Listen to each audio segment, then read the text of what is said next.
Bible గ్రంథంలో ఉపవాస ప్రార్థనలో దేవుడు ప్రజలను ఎందుకు ఉండమంటాడు? ఉపవాస ప్రార్థనలో ఉన్నప్పుడు దేవుడు ప్రజల జీవితాలలో ఏం చేసినాడు? ఉపవాస ప్రార్థనలకి దేవుడు ఎందుకు అంతగా ప్రాముఖ్యత ఇచ్చినాడు? బైబిల్ గ్రంథంలో మనం క్లియర్గా పరిశుద్ధాత్మ దేవుని దగ్గర నుంచి మనం పొందుకుందాం. ఈ అంత్య దినాలలో, ఈ యొక్క ఆ భయంకరమైన దుర్దినాలలో సార్వత్రిక సంఘము ఎట్లాంటి భయంకరమైన దిగజారిన స్థితిలో ఉన్నది అంటే, సార్వత్రిక సంఘానికి ఉండవలసినంతగా ప్రార్థన లేదు. ఒకటి, అసలు దేవుని యొక్క చిత్తము ఏంటిది అంటే, సార్వత్రిక సంఘము ఈ భయంకరమైన దుర్దినాలలో ఈ యొక్క చీకటి మేఘాలని ఎప్పుడు తరలిస్తుంది అంటే, సార్వత్రిక సంఘం ద్వారా పరిశుద్ధాత్మ దేవుడు ఎప్పుడు కదులుతాడంటే, సార్వత్రిక సంఘము ఉపవాసాలని ప్రకటించుకున్నప్పుడే. ఆమెన్.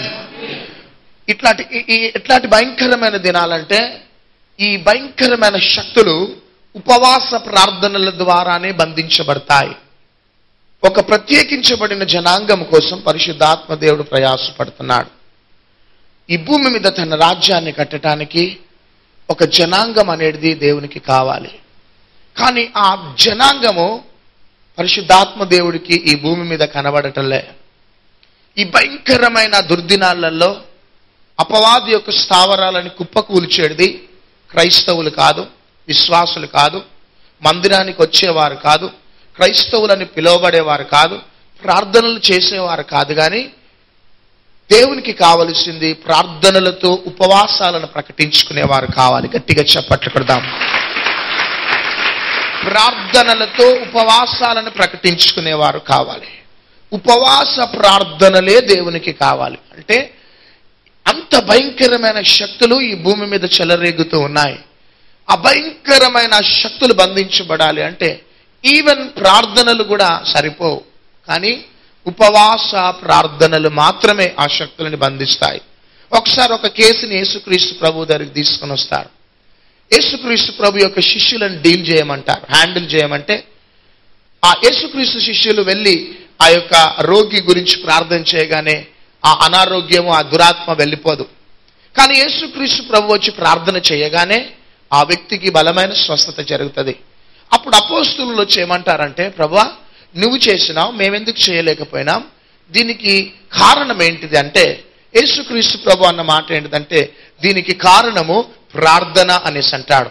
కింద ఫుట్ నోట్స్ లో ఏమని ఉంటుందంటే ఉపవాస ప్రార్థన. ఉపవాస ప్రార్థనల ద్వారా కొన్ని శక్తులు సంపూర్ణంగా నిర్మూలమైపోతాయి.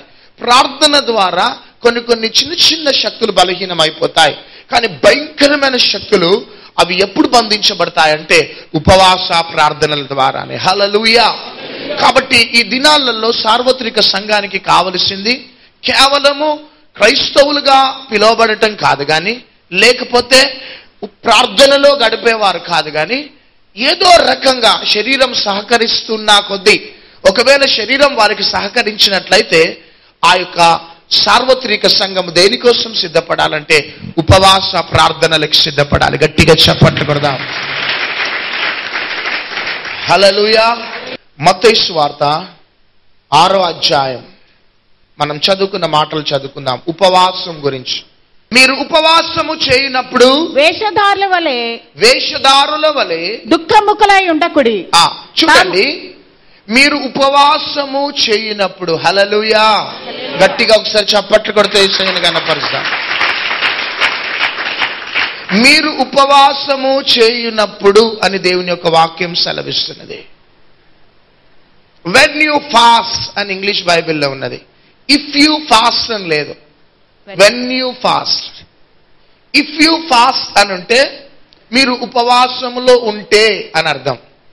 కానీ ఇక్కడ ఏమని ఉన్నదంటే when you fast, when you pray. మీరు ప్రార్థన చేయనప్పుడు, మీరు ఉపవాస ప్రార్థన చేయనప్పుడు, మీరు ప్రార్థన చేస్తే అని లేదు, కానీ మనము ప్రార్థన చెయ్యాలి. ఆమెన్. అదే దానికి అర్థం ఏంటిదంటే మనం ఉపవాసము ఉండాలి అని అర్థం. కాబట్టి when you pray, not if you pray. ఒకవేళ ఇఫ్ యూ ప్రే అని ఉంటే, ఒకవేళ మీరు ఉపవాసములో ఉంటే అని అర్థం. కానీ దేవుని యొక్క చిత్తము, దేవుని యొక్క ఉద్దేశం ఏంటిదంటే వెన్ యూ ప్రే అంటే మీరు ఉపవాసములో ఉన్నప్పుడు. హల్లెలూయా. దీని అర్థం ఏంటిదంటే సార్వత్రిక సంఘము ఉపవాసములో ఉండవలసినదే. గట్టిగా చప్పట్లు కొడదాం. ఉపవాసంలో ఉన్నప్పుడే కొన్ని కార్యకలాపాలు, అపవాది యొక్క కార్యకలాపాలన్నీ కొన్ని ఆగిపోతాయి.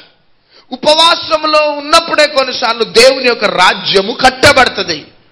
ఒకవేళ ఇఫ్ యూ అని ఉంటే మనం ఉంటే ఉండొచ్చు, లేకపోతే లేదు. కానీ వెన్ యూ ప్రే అంటే సార్వత్రిక సంఘము ఉపవాసంలో ఉండాలి. ఉపవాస ప్రార్థనలు అనేది సార్వత్రిక సంఘానికి ఎంతగానో అవసరమై ఉన్నది. ఈ ఉపవాస ప్రార్థన ద్వారా దేవుడు చేయవలసిన కొన్ని మేజర్ పనులు అనేటివి ప్రారంభిస్తాడు. హల్లెలూయా. చదవండి అపోస్తల కార్యములు 13వ అధ్యాయం 1వ వచనం నుంచి దయచేసి చదువు వినిపించాలి. అంత్యోకులోనున్న సంఘములో బర్నబా, నీగెరనబడిన సుమోయోను, కురేనీయుడైన లూకియా, చతుర్థాధిపతి అయిన హేరోదుతో కూడా పెంచబడిన మన యేసు, సౌలు అను ప్రవక్తలను బోధకులను ఉండిరి. వారు ప్రభువును సేవించుచు ఉపవాసము చేయుచుండగా పరిశుద్ధాత్మ నేను బర్నబాను సౌలును పిలిచిన పని కొరకు వారిని నాకు ప్రత్యేకపరచుడని వారితో చెప్పాను. గట్టిగా చప్పట్లు కొడదాం. చూడండి, అపోస్తలులు ఉపవాసములో ఉండి ప్రార్థన చేస్తూ ఉన్నారు.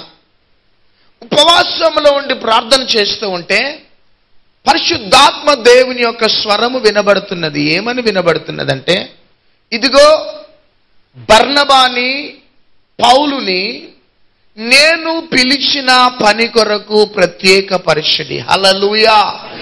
పరిశుద్ధాత్మ దేవుని యొక్క స్వరము ఎప్పుడు రిలీజ్ అయిందంటే అప్పటిదాకా కూడా అపోస్తలులు, శిష్యులు, సంఘము ఒక అనుభవంలో ఉన్నారు. కానీ వారి జీవితంలో పరిశుద్ధాత్మ దేవుని యొక్క ఎన్కౌంటర్ ఎప్పుడు జరిగింది అంటే వారు ఉపవాసములో ఉండి ప్రార్థన చేస్తున్నప్పుడు. హల్లెలూయా. ఉపవాసములో ఉండి ప్రార్థన చేస్తున్నప్పుడు పరిశుద్ధాత్మ దేవుని యొక్క స్వరము విడుదల కావటం మనం చూస్తున్నాం. పరిశుద్ధాత్మ దేవుని యొక్క హృదయంలో ఉన్న స్పందన ఏంటిదంటే, నేను బర్నబాని పౌలుని ఒక పని కోసము నేను సిద్ధపరిచి ఉన్నాను, వారిని ప్రత్యేకపరచుడి. గట్టిగా చప్పట్లు కొడదాం. హల్లెలూయా. దేవునికి కావలసింది 2 అనుభవాలు కలిగిన వారు దేవునికి కావాలి. ఈ 2 అనుభవాలు ఒక మానవుని జీవితంలో దేవుడు చూడాలనుకుంటున్నాడు. 2 అనుభవాలు అనేది సార్వత్రిక సంఘానికి ఉండాలి. ఈ 2 అనుభవాలు పరిశుద్ధాత్మ దేవునిలో నుంచి సార్వత్రిక సంఘానికి ఎప్పుడు రివీల్ అవుతుందంటే ఒక సంఘము, ఒక విశ్వాసి ఉపవాసంలో ఉన్నప్పుడే. ఆమేన్. ఉపవాసము లేనప్పుడు కొన్ని ప్రత్యక్షతలు రిలీజ్ అవుతాయి. కానీ ఉపవాసంలో ఉన్నప్పుడు ఒక ప్రత్యేకించబడిన ప్రత్యక్షతలు పరిశుద్ధాత్మ దేవుడి నుంచి రిలీజ్ అవుతాయి. ఆ ప్రత్యేకించబడిన ప్రత్యక్షతల ద్వారా ఒక విశ్వాసి, ఒక సంఘము సిద్ధపడినట్లయితే వారి ద్వారా ఈ భూమి మీద దేవుని యొక్క రాజ్యము కట్టబడుతుంది. ఏంటిది పరిశుద్ధాత్మ దేవుని యొక్క హృదయంలో ఉన్న ఆ ప్రత్యక్షత ఏంటిది? అదేంటిది అంటే, నేను బర్నబాని పౌలుని ఒక పని కోసము నేను సిద్ధపరిచినాను, కాబట్టి వారిని ప్రత్యేకపరచుడి. హల్లెలూయా. ప్రత్యేకత. దేవుడు మన జీవితంలో ఒక అనుభవాన్ని చూడాలనుకుంటున్నాడు. అదేంటిదంటే ప్రత్యేకత, ఒక యూనిక్నెస్, ఒక ప్రత్యేకమైన క్రైస్తవ జీవితం అనేది సార్వత్రిక సంఘంలో దేవుడు చూడాలనుకుంటున్నాడు. నీవు అందరి క్రైస్తవుల్లాగా ఉండటము అది దేవుని చిత్తం కాదు. క్రైస్తవులంతా ఒక అనుభవంలో ఉన్నారు కదా, నేను అదే అనుభవంలో వెళ్ళాలి అన్నది దేవుని యొక్క చిత్తం కాదు. ఈ భూమి మీద దేవుని బిడ్డలకి ఒక ప్రత్యేకత ఉండాలి అని పరిశుద్ధాత్మ దేవుడు ఆశపడుతున్నాడు. ఈ లోకంలో ఉన్న ప్రజలు వేరు, ఈ లోకంలో ఉన్న క్రైస్తవులు వేరు, ప్రత్యేకించబడిన వారు వేరు. ఆమెన్. ఈ లోకంలో ఉన్న ప్రజలు వేరు, ఈ లోకంలో ఉన్న క్రైస్తవులు వేరు. ఈ లోకంలో క్రైస్తవులలో నుంచి వేర్పడిన వారు ఎవరు అంటే ప్రత్యేకించబడిన వారు. గట్టిగా చప్పట్లు కొడదాం. దేవునికి కావలసింది లోకంలో ఉన్నవారు కాదు, దేవునికి కావలసింది క్రైస్తవులు కాదు, దేవునికి కావలసింది ప్రత్యేకించబడిన వారు. దేవునికి కావలసింది ప్రత్యేకించబడిన జనాంగము కావాలి. ఈ ప్రత్యేకించబడిన జనాంగముతోనే దేవుడు తన రాజ్యాన్ని కట్టుకోవాలనుకుంటున్నాడు. ఈ ప్రత్యేకించబడిన జనాంగముకున్న లక్షణాలు ఏంటిదంటే వారు పరిశుద్ధులు. గట్టిగా చప్పట్లు కొడదాం. అందుకని చూడండి, గలతీలకు రాసిన పత్రిక 1వ అధ్యాయం 15వ వచనం. అయినను తల్లి గర్భమునందు పడినది మొదలుకొని నన్ను ప్రత్యేకపరచి హల్లెలూయా. చదవండి, హెబ్రీలకు రాసిన పత్రిక 7వ అధ్యాయం 26వ వచనం. పవిత్రుడును నిర్దోషియు నిష్కల్మషుడును పాపులలో చేరక ప్రత్యేకముగా ఉన్నవాడును. హల్లెలూయా హల్లెలూయా. యేసుక్రీస్తు ప్రభువుకున్న గుణము లక్షణం ఏంటిదంటే ఆయన పాపులలో చేరకుండా పవిత్రంగా ఉన్నాడు. ఆమెన్.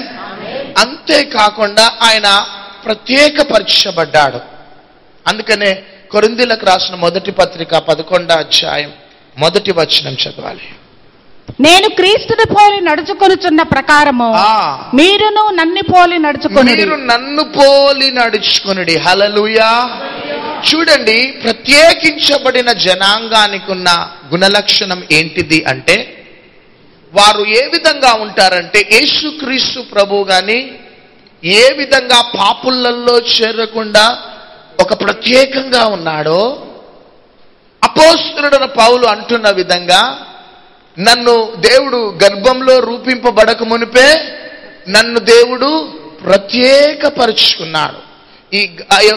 ఈ లోకంలో నేను జన్మించినప్పుడే దేవుడు నన్ను ప్రత్యేకపరుచుకున్నాడు. ఇంకా అపోస్తలుడైన పౌలు ఏమంటున్నాడంటే నేను క్రీస్తుని పోలి నడుచుకొనిన విధంగా మీరు నన్ను పోలి నడుచుకొనడే. ఏంటిది ఈ యొక్క ప్రత్యేకత? దీని అర్థం ఏంటిదంటే అందుకనే ఏమంటున్నాడంటే నా పని నిమిత్తం వీరిని ప్రత్యేకపరిచిడి. ఏంటిది ప్రత్యేకత? ఆ ప్రత్యేకత సార్వత్రిక సంఘము తెలుసుకోవలసినది ఏంటిదంటే అది యేసుక్రీస్తుని పోలి నడుచుకోవటం. గట్టిగా చప్పట్లు కొడదాం. యేసుక్రీస్తుని పోలి నడుచుకోవటమే అదే ఈ భూమి మీద ప్రత్యేకత. యేసుక్రీస్తు ప్రభు రాకముందు ఎంతో మంది ప్రవక్తలు వచ్చినారు, వెళ్ళిపోయినారు. కానీ వచ్చినారు, వాక్యాన్ని ప్రకటించినారు, వెళ్ళిపోయినారు. కానీ యేసుక్రీస్తు ప్రభులో పరిసయ్యులు సద్దుకయ్యులు ఒక యూనిక్నెస్ చూసినారు, ఒక చేంజెస్ అనేటివి చూసినారు. ప్రవక్తలు వచ్చినారు, వెళ్ళిపోయినారు. కానీ ఇదిగో యేసుక్రీస్తు ప్రభువులో ఒక ప్రత్యేకత. ఆయన ప్రేమ, కనికరము, వాత్సల్యతతో నిండుకొని ప్రజలని స్వస్థపరుస్తున్నప్పుడు పరిసయ్యులు సద్దుకయ్యులు ఆశ్చర్యపడ్డారు. సమాజ మందిరంలో యేసుక్రీస్తు ప్రభువులో ఆ దయగలిగిన మాటలు విని ఆశ్చర్యపడ్డారు. ఈవెన్ దెయ్యపు శక్తులు సైతము నీవు పరిశుద్ధుడవు అని సాక్ష్యాన్ని ఇచ్చినాయి. ఆమెన్. హల్లెలూయా. ఎవరు కూడా యేసుక్రీస్తు ప్రభు ముందు నిలవలేకపోయినారంతే. యేసుక్రీస్తు ప్రభువును ప్రశ్నించడానికి వెళ్ళిన ప్రజలు సైతం మౌనమైపోయినారు. బికాస్ యేసుక్రీస్తు ప్రభువులో ఒక యూనిక్నెస్, పరిశుద్ధాత్మ దేవుని యొక్క హృదయంలో ఉన్న స్పందన నీ విషయంలో ఎప్పుడు కనుగొంటావు అంటే నీ ఉపవాస ప్రార్థనలో ఉన్నప్పుడే. చూడండి, ఒకవేళ కానీ పరిశుద్ధాత్మ దేవుడు ఆ 2 ప్రత్యక్షతలు రివీల్ చేయకపోతే సాధారణమైన సేవ చేస్తూ ముందుకు సాగిపోయేవారు అపోస్తులు పౌలు, బర్నబా. కానీ ఉపవాసములోండి ప్రార్థన చేయటమును బట్టి పరిశుద్ధాత్మ దేవుని యొక్క హృదయంలో ఉన్న ఒక ప్రత్యేకించబడిన ప్రత్యక్షత రివీల్ చేసినాడు. అది ఏంటిదంటే, సేవ చేస్తున్నారు, నా వాక్యాన్ని ప్రకటిస్తున్నారు, కానీ మీరు ఏ విధంగా ఉండాలి చెప్పాలి? ప్రత్యేకమైన రీతిలో ఉండాలి. హల్లెలూయా. మీరు ప్రత్యేకమైన రీతిలో ఉండదలుచుకుంటే నా బైబిల్ పట్టుకోండి. మీరు ప్రత్యేకమైన రీతిలో ఉండదలుచుకుంటే నా వాక్యాన్ని ప్రకటించండి. మీరు ప్రత్యేకమైన రీతిలో ఉండదలుచుకుంటే క్రైస్తవులని పిలువబడండి. మీరు ప్రత్యేకమైన రీతిలో ఉండదలుచుకుంటే నా నామాన్ని ఎత్తిపట్టండి, అంతే.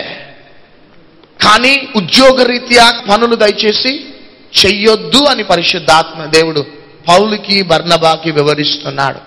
కాబట్టి సంగమా, ప్రియ దేవుని బిడలారా, దేవుడు మనకిచ్చిన బలమైన ప్రత్యక్షత ఏంటిది అంటే 50 దినాల యొక్క ఉపవాస ప్రార్థనలు. ఎందుకు నీ కుటుంబంలో శాపము తొలగిపోవటంలే? ఎందుకు నీ వ్యక్తిగత జీవితంలో ఆయా పోరాటాలను అనుభవించడానికి కారణం ఏంటిదంటే, క్రీస్తుకు కలిగిన ఆ ప్రత్యేకత నీ జీవితంలో అపవాది చూడలేకపోతూ ఉన్నాడు.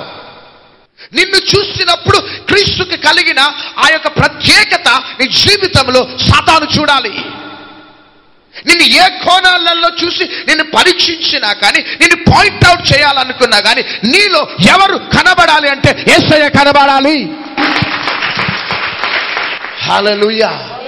నీలో యేసుక్రీస్తును గురించిన ఆ ప్రత్యక్షత, యేసయ్యలో ఉన్న ప్రత్యేకత అపవాది చూడలేకపోతున్నాడు. కాబట్టి నిన్ను మానసికమైన ఒత్తిళ్లలో, నిన్ను పోరాటాల మధ్యలలో గురి చేసి నిన్ను ఎదగనివ్వకుండా వాడి కంట్రోల్లోనే ఉంటున్నావు.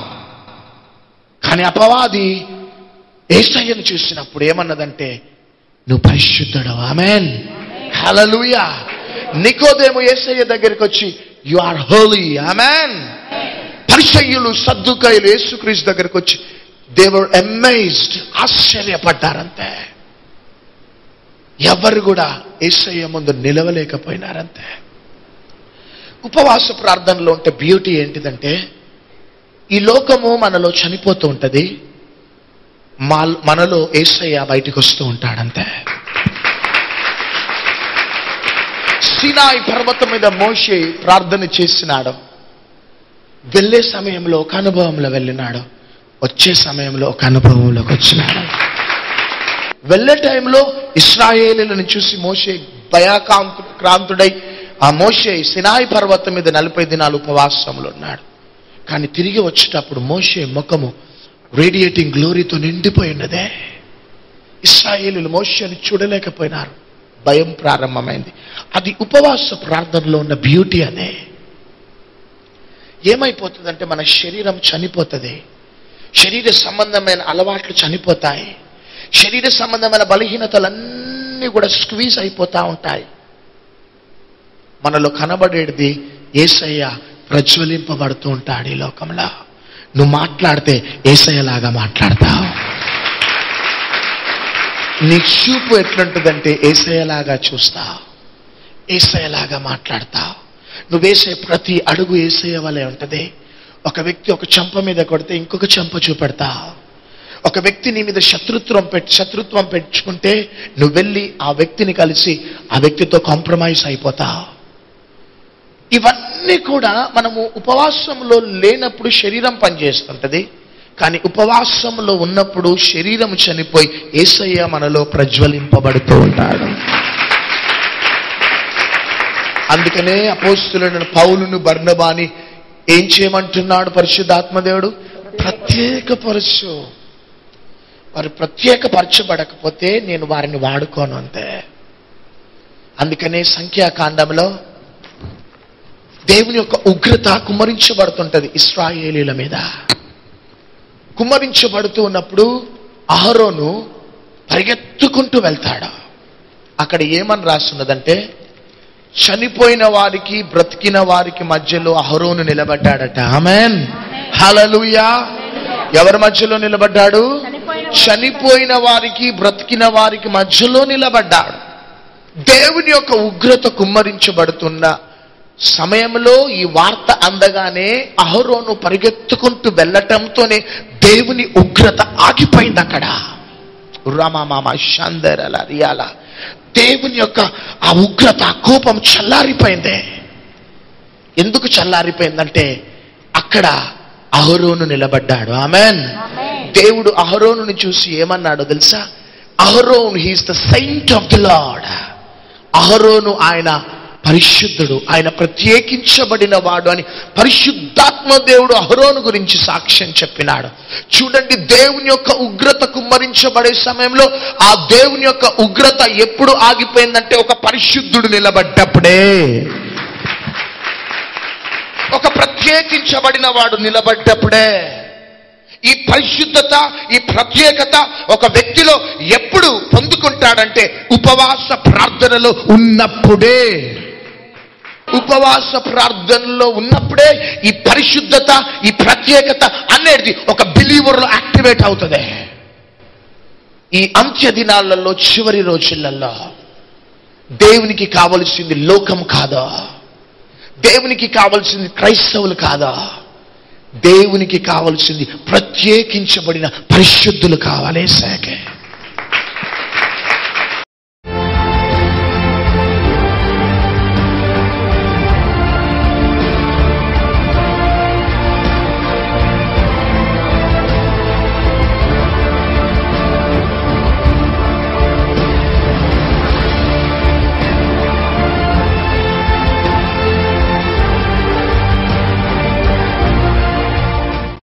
నా పేరు షారా, నేను కరీంనగర్ నుండి వచ్చాను.